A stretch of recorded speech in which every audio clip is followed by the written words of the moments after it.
Add and subtract fractions with a common denominator. Let's take a look at our two pictures, or three pictures here, I guess.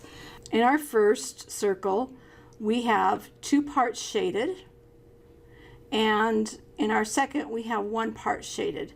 Notice that they're each the same size pieces, so that means that I can add them just like they are. So we have 2 plus 1, which gives me 3 here.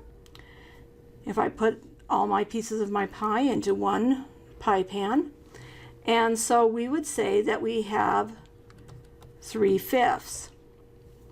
So based on our picture and what happened here is that if we are adding our fractions and they have the same denominator, we're going to add the numerators and keep whatever the denominator is. It will not change.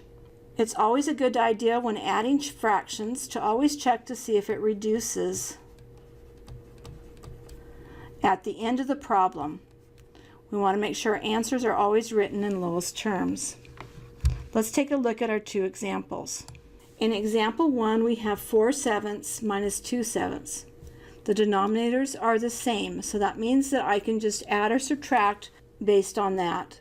So we have 4 minus 2, which would be 2. The denominator stays the same, so I get 2/7. 2/7 has no common factors between the top and the bottom, so our answer just stays as 2/7. In example 2, again, our denominators are the same, so that means we can add the tops. We have 7 plus 5, which would be 12, and our denominator stays the same, so we get 12/10. But this time, our 12 and 10 have a common factor of 2. So that means I need to take the common factor out, and I'm going to do that by dividing each of those by 2. And I'm going to get 12 divided by 2 would be 6, and 10 divided by 2 is 5. Again, I should check to see if it reduces. 5 is a prime number, and 6 is not a multiple of 5, so that means my answer is reduced, and it's my final answer.